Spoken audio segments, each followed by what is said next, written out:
Bienvenue dans le podcast Kilo Émotionnel, le podcast qui t'aide à décoder les vraies raisons qui te poussent à trop manger. Je suis Johanna Verdi, coach de vie, auteure du guide Mon cahier Kilo Émotionnel, créatrice du programme Déjeuner en paix et moi-même ancienne mangeuse compulsive. Si la nourriture te rend dingue, si tu te jettes sur la bouffe à la moindre contrariété, si tu rêves de perdre du poids mais que tu es incapable de tenir un régime plus de 2 jours ou 2 heures consécutives, tu es au bon endroit. Avec ce podcast, je vais te montrer comment sortir de l'obsession alimentaire et faire la paix avec ton assiette et ta balance pour que tu puisses enfin consacrer ton énergie à ce qui compte vraiment. Hello, je suis ravie de te retrouver après une semaine de pause puisque j'ai consacré la semaine précédente au défi 5 jours pour se sentir plus légère dans son corps et dans sa tête. Et franchement, c'était une expérience juste dingue. Merci à toutes celles qui ont participé. Et d'ailleurs, il y a une petite surprise qui vous attend. Ce défi, il était vraiment trop bien et trop court. Donc, toutes celles qui ont participé au défi, je vais laisser les ressources supplémentaires jusqu'à la fin du mois d'avril pour que vous puissiez continuer de vous immerger dans toute cette sagesse et que vous continuez d'en profiter. En tout cas, aujourd'hui, je te retrouve pour un épisode que je voulais absolument consacrer aux émotions. Parce que tu vas certainement te reconnaître dans le fait de souvent se sentir submergé par tes émotions.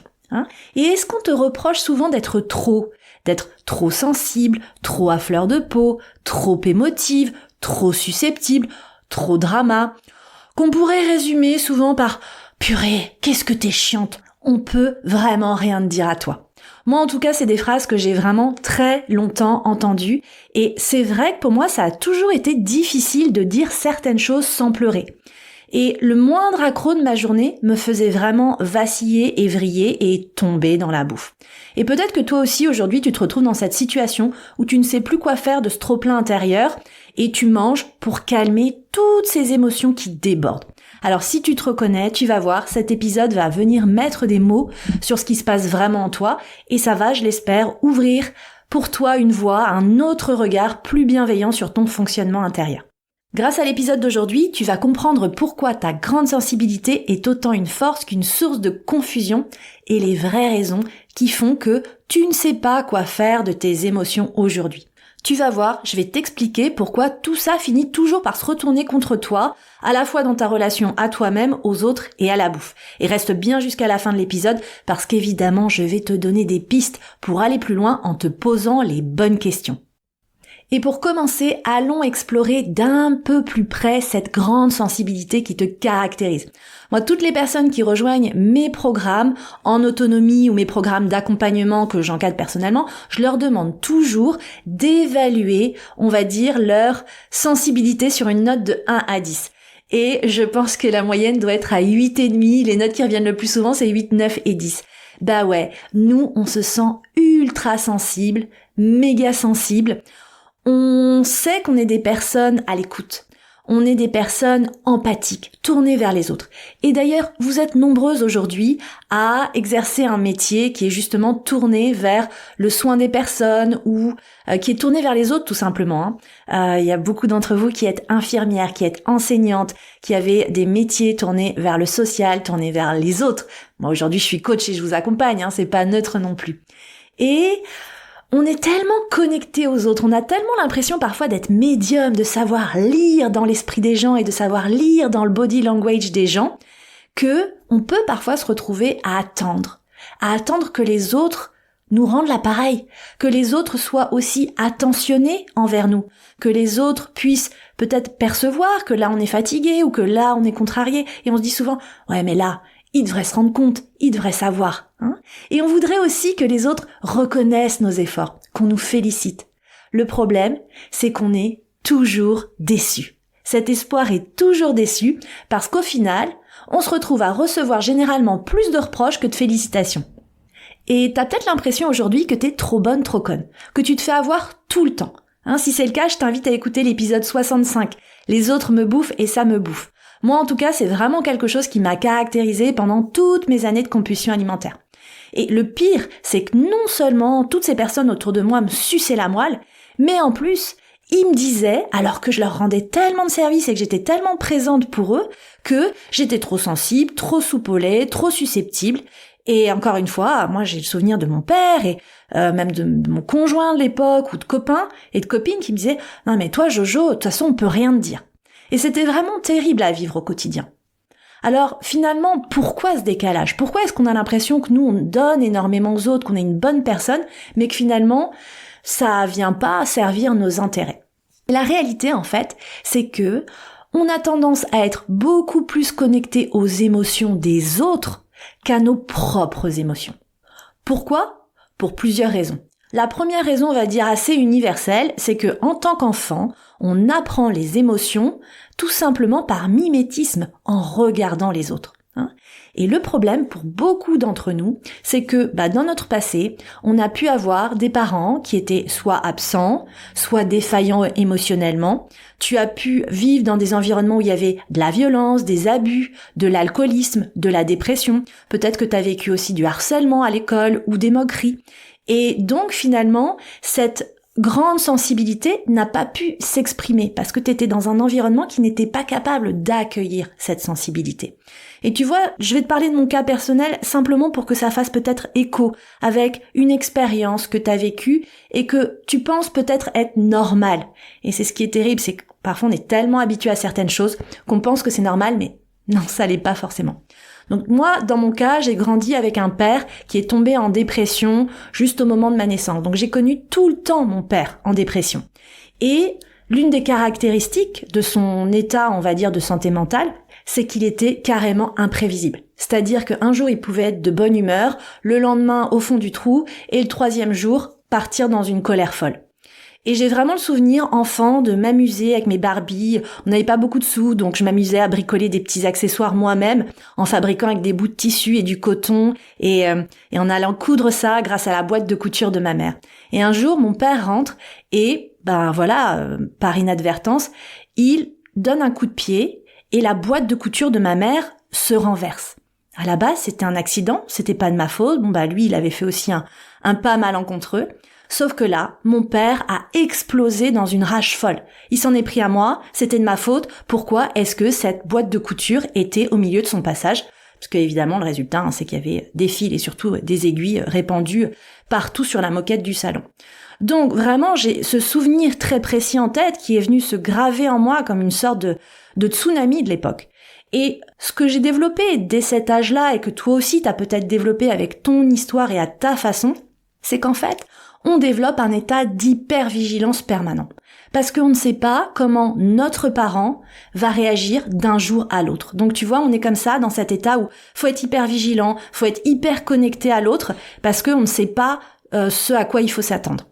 Et donc tu vois, t'apprends à orienter les projecteurs vers ce qui se passe autour de toi, chez les autres, et pas vers ce qui se passe à l'intérieur de toi. Parce que ce qui se passe à l'intérieur de toi, faut le garder pour toi. Des fois, t'as un parent qui a déjà assez de soucis, donc tu veux pas être une source de tourments supplémentaires. Donc tu vois, ce que toi tu ressens, tu l'étouffes, tu n'as pas en tout cas la place de l'exprimer. La deuxième raison qui explique qu'on en est là et qu'on sait pas quoi faire de nos émotions, c'est que quand on a grandi comme ça dans un environnement pas sécuritaire, quel qu'il soit, en fait, on s'est créé une carapace pour ne plus souffrir. Alors, t'as peut-être développé l'habitude d'avoir un sourire de façade, mais tu vois, globalement, on est tous pareils, on porte des masques, on joue des rôles. Et on peut avoir créé une identité comme ça à travers ces différents rôles qu'on endosse. Par exemple, il y a certaines filles en surpoids qui vont devenir la fille marrante. Moi, à titre perso, je suis devenue l'intello. Parce qu'en étant l'intello, donc quand je dis l'intello, j'étais la bonne élève, j'avais toujours de très très bonnes notes. En devenant l'intello, je nourrissais l'espoir de ne plus souffrir plus tard, de me sortir de ma condition d'enfant immigré dépressif qui vit dans une cité et d'avoir un avenir meilleur. Finalement, me créer cette carapace, c'était l'espoir de reprendre le contrôle de cette vie que je ne contrôlais pas. Et du coup, je t'invite à te poser la question, toi, au cours de ces années de fragilité peut-être, d'instabilité ou d'insécurité, est-ce que tu t'es mise dans un rôle? Est-ce que t'as endossé un rôle? T'es devenu qui? T'es devenu quoi? T'es devenu la fille comment? Parce que ça va te donner des pistes. En tout cas, il se peut que par choix ou malgré toi, tu sois devenue la meilleure amie. Tu sais, la meilleure amie, c'est la confidente, la psy de tout le monde, la personne à qui on vient parler, à qui on vient demander conseil. Et tu l'as peut-être été avec ta famille, avec tes parents. Hein. Beaucoup d'entre vous qui écoutez ce podcast aujourd'hui, vous êtes littéralement la psy de vos parents et notamment de votre mère. Mais ça a pu être le cas aussi avec les copains, copines. Hein, tu vois, t'es la bonne amie, celle sur qui on peut compter. Encore une fois, celle à qui on peut venir confier ses petits secrets. Voilà, et demander conseil parce qu'on sait que t'es toujours de bons conseils. Alors, l'avantage pour toi, si tu t'es développé dans cette identité-là, c'est que t'as le sentiment de gérer, de contrôler. Tu gères la relation, tu gères l'information. T'as vraiment cette impression de contrôle de ce qui se passe. Et ça me fait penser à Corinne, une des participantes de mon programme Déjeuner en paix. Littéralement, Corinne, elle travaille dans un cabinet comptable et tout le monde vient se confier dans son bureau. Vraiment, son bureau, c'est devenu le bureau des pleurs. Mais le problème, c'est qu'à un moment, Corinne, elle accueille, mais elle vit tout ça avec une forme de trop plein, et elle a toujours l'impression au final que personne ne se soucie d'elle. Personne ne lui demande « Corinne, comment tu vas ? Comment tu vas vraiment ?» Et la réalité, c'est que ta carapace, tu vois, ton armure est tellement solide que au final, les gens ont l'impression que tu gères. Parce que oui, en apparence, tu donnes toujours le change. Tu gardes toujours le sourire en toutes circonstances. Mais si tout ça se retourne contre toi à un moment, c'est qu'au final, oui, tu gères. Mais jusqu'à un certain point. Ok, tu écoutes, tu absorbes, tu prends sur toi. Et ça, je t'en parle dans l'épisode 13. Ces habitudes toxiques avec les autres qui te poussent à manger pour te réconforter. Hein, tu vas éponger. Mais le problème, c'est que toi, à un moment, cette éponge intérieure, émotionnelle, faudrait que tu puisses l'essorer. Faudrait que tu puisses toi aussi lâcher ce que t'as à lâcher, te libérer, te confier également sur tes ressentis, sur tes fragilités. Mais le problème, c'est que tu sais pas faire. Tu sais pas t'ouvrir aux autres. Parce que t'ouvrir aux autres, c'est ouvrir la porte de ta vulnérabilité. Et ça, je t'en ai parlé dans l'épisode 80. Je mange ce que je ne dis pas. Pour nous, c'est extrêmement difficile de nous confier. Et donc, c'est vraiment la raison pour laquelle on donne l'illusion, parce qu'encore une fois, ce n'est qu'une illusion, d'être une femme forte. Et les autres en viennent à oublier notre grande sensibilité, notre fragilité et notre vulnérabilité, qui en réalité est immense. Et du coup, à un moment, à force d'absorber, sans pouvoir en retour se libérer et s'alléger de sa charge émotionnelle, à un moment, on atteint notre seuil et on explose. Et là, on peut être amené à avoir une communication qui est complètement inadaptée, avec des reproches, des cris, des larmes ou un repli sur soi. Et franchement, dans ces moments-là, les autres, ils te comprennent pas. Et le pire, c'est que les autres, ils te font des reproches. Alors que toi, tu venais chercher de l'amour, du soutien, de la compréhension et de l'empathie, tu reçois quoi ? Tu reçois des calomnies et du rejet. Alors les conséquences, forcément, elles se font pas attendre. Tu t'enfermes encore plus dans ton armure, dans ta carapace, et tu continues de souffrir seul, en cachette et en silence. C'est d'ailleurs la raison pour laquelle, quand tu manges en cachette, tu vois, tout ça, ça se fait vraiment seul. J'avais fait aussi l'épisode 68, je me sens seule parmi les autres, pourquoi ce sentiment persiste ? Parce que nous, on a vraiment ça, ce sentiment d'être seul au monde, malgré le fait d'avoir une famille, des amis, un chéri, peut-être des enfants, et d'être en apparence très entouré. On peut pas s'empêcher de se sentir seule et incomprise. Et donc, forcément, l'autre conséquence, c'est qu'on mange. On mange pour s'anesthésier, on mange pour oublier, on mange pour se réconforter, on mange pour se remonter le moral. On mange pour s'offrir finalement tout ce qu'on n'est pas capable d'aller demander aux autres et tout ce que les autres ne nous offrent pas. Encore une fois aussi, on est vraiment complice de cette dynamique. On ne sait pas non plus demander, on ne sait pas non plus se confier. Et donc, on fait tout ça jusqu'à quand ? Jusqu'au prochain régime. Jusqu'au prochain, on va dire, sursaut de panique et de besoin de retrouver de l'estime de soi qui se traduit par l'envie de maigrir et l'envie de se mettre au régime. Mais je veux vraiment te faire prendre conscience que ce désir de maigrir et cette envie de te mettre au régime, ce n'est que l'expression de tes masques. Tu vois, il y a le premier masque qui est « je me laisse toucher par rien, etc. » Mais en fait, c'est faux, tout ça, ça se fait déglinguer et tôt ou tard, en fait, tu es en vulnérabilité, tu es touché. Comment tu réagis ? En fait, tu réagis en mangeant, avec des compulsions alimentaires, en te tournant vers la bouffe. Et donc toi, ta réaction, c'est d'essayer de développer un autre masque, on va dire, de réaction, qui est, à partir de maintenant, je vais plus me laisser toucher par les autres. Et comme tu as identifié que se laisser toucher par les autres, c'est bouffer, tu te dis, je vais reprendre le contrôle. Donc reprendre le contrôle, c'est se mettre au régime. Mais tu vois, en réalité, tu te plantes complètement parce que c'est juste un transfert. En réalité, t'as pas confiance en toi, t'as pas confiance en tes ressentis. En plus, les autres invalident ce que t'essayes maladroitement d'exprimer. Donc t'as vraiment un problème de gestion émotionnelle globale et de capacité à communiquer. Et en fait, à aucun moment, c'est un problème de bouffe.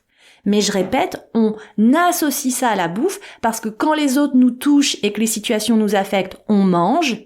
Et quand on espère pouvoir reprendre le contrôle de tout ce qui nous arrive, en fait, ça passe par « je me mets au régime ». Donc tu vois, le travail, il est vraiment là, dans ton besoin de recréer de la sécurité avec les autres, dans ton besoin de réapprendre à mettre des limites saines, à communiquer, ce qui est acceptable et ce qui ne l'est pas, pour ne plus te sentir la bonne poire de service. Alors pour aller plus loin, qu'est-ce que tu peux faire ? Mais déjà, tu peux faire un petit travail d'introspection et j'ai envie de dire d'auto-diagnostic de ta situation émotionnelle. La première question, c'est comment est-ce que les adultes de ta vie, notamment tes parents ou en tout cas les personnes qui t'ont élevé, géraient-elles elles-mêmes leurs émotions, c'est-à-dire tes parents ou les personnes qui t'ont élevé. Comment ces personnes-là géraient leurs émotions ? Ensuite, la deuxième question, comment est-ce que ces personnes réagissaient à tes émotions à toi ? Est-ce que ces personnes étaient capables de s'asseoir avec toi, de t'écouter, de discuter ? Ou est-ce qu'elles te disaient « Non mais c'est bon, j'ai pas le temps » ou « Va falloir que tu t'endurcisses » ou « On s'en fiche, arrête de pleurer ». Et puis la troisième question, c'est finalement quelle histoire tu t'es créée toute seule autour des émotions à cause de cette expérience-là ? Est-ce que tu as l'impression que les émotions, c'est quelque chose de mal, quelque chose d'interdit, quelque chose qui est forcément too much et chiant pour les autres ? Ça ferait quoi finalement de réécrire l'histoire qui tourne en boucle dans ta tête autour de tes émotions ? Arrêter de te dire qu'elles sont là pour te pourrir et pour te rendre vulnérable, mais qu'au contraire, tes émotions sont là pour que tu te sentes en sécurité. Elles sont là pour te guider, pour te montrer le chemin. Et finalement, ton job, c'est juste de les accueillir avec bienveillance et sans jugement. Et je peux t'assurer que quand tu fais ce travail, tout change. Et je voudrais te lire le partage de Stéphanie qui a participé à mon défi 5 jours et qui justement s'est posé ces questions. Et elle écrit ceci. Première victoire pour moi. Hier, dans le live, Johan a parlé du fait qu'on ne mange pas ses émotions, mais plutôt qu'on mange pour éviter de les affronter. J'en ai eu la preuve ce soir. Ma fille de 5 ans me prenait la tête pour que je regarde toutes les 5 secondes son cahier d'écriture. Mais moi, je voulais lui préparer son repas car il était déjà 18h45. Bien sûr, elle n'écoutait pas ce que je lui disais. C'est à ce moment-là que j'ai commencé à sentir en moi monter cette envie d'ouvrir le placard et de manger les biscuits au chocolat, les cookies. À la place, je lui ai expliqué la situation, comme quoi je devais faire à manger, que j'étais fatiguée de ma journée, mais qu'après, je serais 100% avec elle plutôt que de lui accorder 30% de temps et de la colère. Elle a très bien compris, et moi, mon envie de manger est partie toute seule. Je suis fière de moi. Ma première victoire. Donc vraiment, encore une fois, bravo à toi Stéphanie. Ce qu'a fait Stéphanie, c'est juste le premier pas sur un long cheminement de déconstruction émotionnelle et c'est exactement ce qu'on fait de façon intensive pendant 3 mois dans mon programme d'accompagnement Déjeuner en paix. D'ailleurs, si tu veux me rejoindre et travailler directement avec moi, tu peux encore le faire in extremis cette semaine puisqu'on démarre à peine et il me reste encore 2 places disponibles. Je serai évidemment heureuse de travailler directement avec toi pour t'aider à faire ce travail de déconstruction de tes croyances, de tes peurs et de reconstruction, de nouvelles pensées plus positives, plus bienveillantes qui vont venir servir tes intérêts dans les prochains mois, les prochaines années, les prochaines décennies. Voilà, j'espère que ce que je t'ai partagé aujourd'hui va t'offrir un nouveau regard sur tes interactions avec les autres, mais aussi sur les états émotionnels qui te traversent. Si tu aimes le podcast et que tu veux continuer de le soutenir, n'hésite pas à laisser un commentaire, un avis, notamment sur Apple Podcast. On a vraiment beaucoup de marge de progression sur cette plateforme pour encourager les plateformes à mettre ce programme en face des oreilles de celles et ceux qui en ont besoin. Et moi, je te retrouve la semaine prochaine avec un épisode spécial Pâques. Et qui dit épisode spécial Pâques dit épisode spécial chocolat. Je voudrais te partager avec toi 7 mensonges sur le chocolat qu'on t'a fait avaler depuis des années et qui te poussent à le manger avec excès. Alors, si tu te crois gourmande et si tu aimes manger du chocolat, ne loupe surtout pas l'épisode de la semaine prochaine. Je te remercie pour ta présence et je te donne rendez-vous au prochain épisode.